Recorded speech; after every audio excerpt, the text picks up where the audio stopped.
കൊല്ലം TKDM സ്കൂളിലെ കുട്ടികളുടെ ദുരവസ്ഥയാണ് അടുത്ത റിപ്പോർട്ട്. സ്കൂളിലെ മൂത്രപ്പുരയിൽ പുഴുക്കൾ കൊണ്ട് നിറഞ്ഞ് ദുർഗന്ധം വമിക്കുകയാണ്. അധികൃതരുടെ ഈ അനാസ്ഥ കാരണം സ്കൂൾ പരിസരത്ത് പോലും നിൽക്കാൻ കഴിയാത്ത നിലയിലാണ് വിദ്യാർത്ഥികൾ. TKDM ഗവൺമെന്റ് സ്കൂളിൽ 4 വിദ്യാഭ്യാസ സ്ഥാപനങ്ങളാണ് പ്രവർത്തിക്കുന്നത്. ഹയർ സെക്കൻഡറി, VHSC ഹൈസ്കൂൾ എന്നിവയ്ക്ക് പുറമെ ഫുഡ് ക്രാഫ്റ്റ് ഇൻസ്റ്റിറ്റ്യൂട്ടും പ്രവർത്തിക്കുന്നു. ഈ സ്കൂളുകളിലെ ആൺകുട്ടികളുടെ മൂത്രപ്പുരയിലാണ് പുഴുക്കളെ കണ്ടെത്തിയത്. അവധിക്കാലം കഴിഞ്ഞ് സ്കൂൾ തുറന്നതിന് ശേഷം മൂത്രപ്പുര വൃത്തിയാക്കിയില്ലെന്നതിന് തെളിവായി ഈ ദൃശ്യം.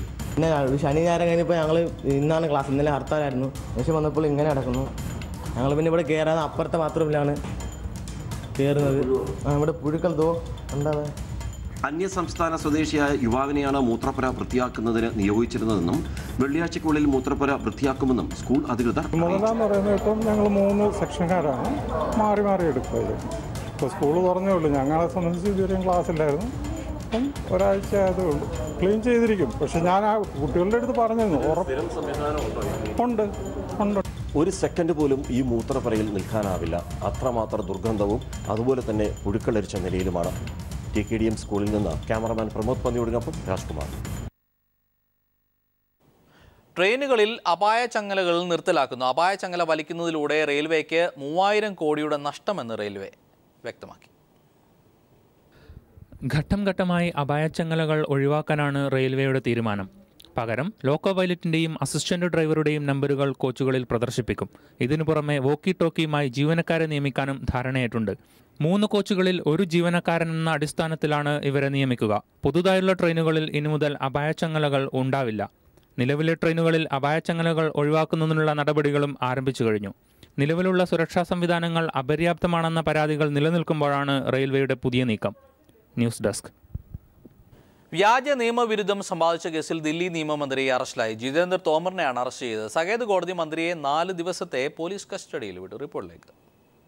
ദില്ലി നിയമസഭാ തെരഞ്ഞെടുപ്പ് വേളയിൽ സമർപ്പിച്ച സത്യവാങ്മൂലത്തോടൊപ്പം വ്യാജ ബിരുദ സർട്ടിഫിക്കറ്റുകൾ നൽകിയെന്ന കേസിലാണ് നിയമമന്ത്രി ജിതേന്ദ്ര സിംഗ് തോമറിനെ ദില്ലി പോലീസ് അറസ്റ്റ് ചെയ്തത്. വ്യാജരേഖ ചമക്കൽ, വഞ്ചന, ഗൂഢാലോചന എന്നീ വകുപ്പുകളാണ് മന്ത്രിക്കെതിരെ ചുമത്തിയത്. ദില്ലി സാകേത് കോടതിയിൽ ഹാജരാക്കിയ തോമറിനെ 4 ദിവസത്തേക്ക് പോലീസ് കസ്റ്റഡിയിൽ വിട്ടു. ദില്ലി നിയമമന്ത്രിയുടെ അറസ്റ്റ് വലിയ രാഷ്ട്രീയ വിവാദങ്ങൾക്കാണ് വഴി തുറന്നിരിക്കുന്നത്. രാഷ്ട്രീയ പകപോക്കലിന്റെ ഭാഗമാണ് അറസ്റ്റെന്നാണ് ആം ആദ്മി പാർട്ടിയുടെ ആരോപണം. ഒരു മന്ത്രിയെ അറസ്റ്റ് ചെയ്യുമ്പോൾ സ്വീകരിക്കേണ്ട ഒരു നടപടിക്രമങ്ങളും പാലിക്കാതെ തീവ്രവാദിയെ എന്ന പോലെയാണ് തോമറിനെ അറസ്റ്റ് ചെയ്തതെന്ന് ആം ആദ്മി പാർട്ടി നേതാക്കൾ പറഞ്ഞു. ആം ആദ്മി പാർട്ടിയുടെ ആരോപണങ്ങൾ ദില്ലി പോലീസ് നിഷേധിച്ചു. തോമർ നൽകിയ BSc LLB സർട്ടിഫിക്കറ്റുകൾ വ്യാജമാണെന്ന് തെളിഞ്ഞതിനെ തുടർന്നാണ് അറസ്റ്റ് ചെയ്തതെന്ന് ദില്ലി പോലീസ് വ്യക്തമാക്കി. മന്ത്രിക്ക് നേരത്തെ നോട്ടീസ് നൽകിയിരുന്നതായും എല്ലാ നടപടിക്രമങ്ങളും പാലിച്ചാണ് അറസ്റ്റ് ചെയ്തതെന്നും Delhi police special commissioner Deepak Mishra പറഞ്ഞു. മന്ത്രിയുടെ അറസ്റ്റോടെ കേന്ദ്രവും ആം ആദ്മി സർക്കാരും തമ്മിലുള്ള അധികാര തർക്കം പുതിയ തലത്തിലേക്ക് കടന്നിരിക്കുകയാണ്. News bureau, Delhi. വ്യാജരേഖ ചമച്ച് വനംവകുപ്പ് തട്ടിയെടുത്ത ഭൂമിക്കായുള്ള നിയമ പോരാട്ടത്തിനിടെ മരിച്ച വയനാട് കാഞ്ഞിരത്തിനാൽ ജോർജിന്റെ കുടുംബം നിരാഹാര സമരത്തിനൊരുങ്ങുകയാണ്. 4 പതിറ്റാണ്ടായി തുടരുന്ന കേസുകളിൽ നടപടികൾ ഉണ്ടാകാത്ത സാഹചര്യത്തിലാണ് സമരം. വനം വകുപ്പ് ഇവിടെ ഒരു നിസ്സഹായനായ മനുഷ്യനോട് ചെയ്ത ക്രൂരതയുടെ കഥ അവസാനിക്കുന്നില്ല. ഉന്നതർ തട്ടിയെടുത്ത വനഭൂമിക്ക് പകരം കാഞ്ഞിരത്തിനാൽ ജോർജിന്റെ ഭൂമി വ്യാജരേഖകൾ ചമച്ച് വനം വകുപ്പ് പിടിച്ചെടുക്കുന്നതിനെതിരെ ജോർജിന്റെ മരണശേഷവും മകളും കുടുംബവും ഇപ്പോഴും നീതിക്കായുള്ള പോരാട്ടത്തിലാണ്. 1979 തൊണ്ടർനാട് വില്ലേജിലെ കുട്ടനാടൻ ഗാർഡൻ എസ്റ്റേറ്റിൽ നിന്ന് 12 ഏക്കർ ഭൂമിയാണ് ജോർജും സഹോദരനും വാങ്ങിയത്. 1983 വരെ നികുതി സ്വീകരിച്ച ഭൂമി അടിയന്തരാവസ്ഥ കാലത്ത് നിക്ഷിപ്ത വനഭൂമിയായി പിടിച്ചെടുത്തതാണെന്ന് വനംവകുപ്പ് വാദിക്കുന്നു. ഒരു ജീവിതകാലം മുഴുവൻ ഇതിനെതിരെ ജോർജ് നിയമപോരാട്ടം ആരംഭിച്ചത് അതിനുശേഷമാണ്. ഇതേ തുടർന്ന് നിരവധി തവണ പരിശോധന നടത്തിയ ഭൂമി ജോർജിൻ്റേതാണെന്ന് തെളിഞ്ഞു.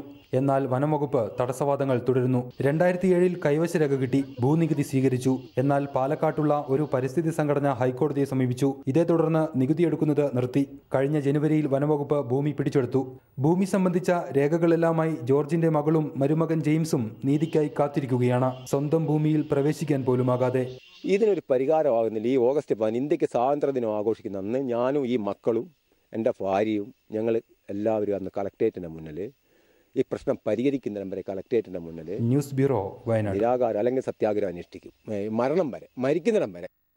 കടകംപള്ളി ഭൂമി തട്ടിപ്പ് കേസിൽ CBI അറസ്റ്റ് ചെയ്ത സലീം രാജ് ഉൾപ്പെടെയുള്ള 7 പ്രതികൾക്കും ജാമ്യം. കടകംപള്ളി കളമശ്ശേരി ഭൂമി തട്ടിപ്പ് കേസുമായി തനിക്കൊരു ബന്ധവുമില്ലെന്ന് സലീം രാജ്. താൻ ഒരു കരാറുകളിലും ഒപ്പിട്ടിട്ടില്ലെന്നും കേസിൽ ജാമ്യം ലഭിച്ച് പുറത്തിറങ്ങിയ സലീം രാജ് പറഞ്ഞു. തിരുവനന്തപുരം CBI പ്രത്യേക കോടതിയാണ് സലീം രാജ് ഉൾപ്പെടെയുള്ള 7 പ്രതികൾക്ക് ജാമ്യം അനുവദിച്ചത്. തിരുവനന്തപുരം CBI പ്രത്യേക കോടതിയാണ് കടകംപള്ളി കളമശ്ശേരി ഭൂമി തട്ടിപ്പ് കേസിലെ സലീം രാജ് ഉൾപ്പെടെയുള്ള 7 പ്രതികൾക്ക് ജാമ്യം അനുവദിച്ചത്. ജാമ്യം ലഭിച്ച പ്രതികൾ തിരുവനന്തപുരം സ്പെഷ്യൽ സബ് ജയിലിൽ നിന്നും പുറത്തിറങ്ങി. കേസിൽ താൻ നിരപരാധിയാണെന്നും ഒരു കരാറിലും താൻ ഒപ്പിട്ടിട്ടില്ലെന്നും ജയിൽ മോചിതനായ സലീം രാജ് പറഞ്ഞു. ഈ കളമശ്ശേരി കടമ്പള്ളി കേസുമായിട്ട് എനിക്ക് യാതൊരു ബന്ധവുമില്ല. ഇതിനകത്ത് CBI അന്വേഷിച്ചിരിക്കുകയാണ്. എനിക്ക് അവരെ പോകുന്ന വിശ്വാസം ഇപ്പോഴും 100% വിശ്വാസമുണ്ട്. അവർ അന്വേഷിച്ചിരിക്കുന്നേ ഉള്ളൂ. അതുകൊണ്ട് എനിക്ക് അതിനെപ്പറ്റി ഒന്നും പറയാനില്ല. ഞാൻ അറസ്റ്റ് ചെയ്തതിന് ശേഷം കുറച്ച് ദിവസമായിട്ട് മാധ്യമങ്ങളിൽ വരുന്നുണ്ട്. ഒരു 6 എഗ്രിമെൻറ്റ് എൻ്റെ പേര് രജിസ്റ്റർ ചെയ്തിട്ടുണ്ട്. അത് ഞാൻ ഒപ്പിട്ടിട്ടുണ്ടെന്നും പറഞ്ഞ് വരുന്നുണ്ട്. അങ്ങനെ ഒരു സംഭവമില്ല. പ്രത്യേക വ്യവസ്ഥകളോടെയാണ് CBI കോടതി സലീം രാജ് ഉൾപ്പെടെയുള്ളവർക്ക് ജാമ്യം അനുവദിച്ചത്. പ്രതികളെല്ലാവരും എല്ലാ ശനിയാഴ്ചയും CBI കൊച്ചി യൂണിറ്റിൽ ഹാജരാകണം. തട്ടിപ്പ് നടന്നത് തിരുവനന്തപുരത്തായതിനാൽ ജില്ലയിൽ പ്രവേശിക്കാനോ സാക്ഷികളെ സ്വാധീനിക്കാനോ പാടില്ല. ഓരോ പ്രതിയും 50,000 രൂപ വീതം കോടതിയിൽ കെട്ടിവെക്കണമെന്നിവയാണ് വ്യവസ്ഥകൾ. കഴിഞ്ഞ ബുധനാഴ്ചയാണ് സലീം രാജ് അടക്കം 7 പ്രതികളെയും CBI അറസ്റ്റ് ചെയ്തത്. CBI തിരുവനന്തപുരം യൂണിറ്റിലേക്ക് ചോദ്യം ചെയ്യാനായി വിളിച്ചു വരുത്തിയായിരുന്നു അറസ്റ്റ്. തുടർന്ന് 3 ദിവസം CBI കസ്റ്റഡിയിൽ ചോദ്യം ചെയ്തതിനു ശേഷം പ്രതികളെ ഈ മാസം 18 വരെ റിമാൻഡ് ചെയ്യുകയായിരുന്നു. News bureau, Thiruvananthapuram. കളമശ്ശേരി ഭൂമി തട്ടിപ്പ് കേസിൽ മുൻ ലാൻഡ് റവന്യൂ കമ്മീഷണർ ടിഒ സൂരജിനെ നുണ പരിശോധനയ്ക്ക് വിധേയനാക്കും. ഈ ആവശ്യമുന്നയിച്ച് CBI എറണാകുളം CJM കോടതിയിൽ അപേക്ഷ നൽകും. നേരത്തെ സൂരജ് നൽകിയ അപേക്ഷ കോടതി നിരസിച്ചിരുന്നു. ആ റിപ്പോർട്ടുമായി ഇന്നത്തെ ക്രൈംബ്രാഞ്ച് പൂർണ്ണമാവുകയാണ്. നമസ്കാരം.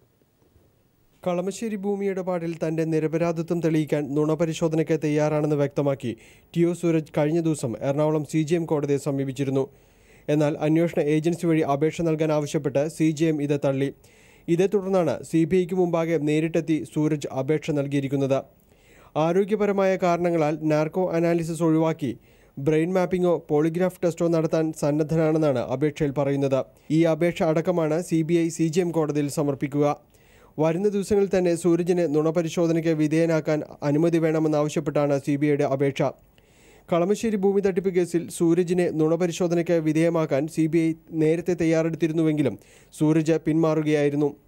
കേസിൽ ഉന്നത ഉദ്യോഗസ്ഥരുടെ ഉത്തരവ് താൻ നടപ്പാക്കുക മാത്രമായിരുന്നുവെന്നും ഇതിലെ ഇടപാടുകൾ സംബന്ധിച്ച് തനിക്ക് അറിയില്ലെന്നുമാണ് CBI ചോദ്യം ചെയ്തപ്പോൾ സൂരജ് പറഞ്ഞിരുന്നത്. ഈ മൊഴി CBI വിശ്വാസത്തിലെടുത്തിട്ടില്ല എന്ന് തന്നെയാണ് പുതിയ നടപടികൾ തെളിയിക്കുന്നത്. News bureau, Kochi.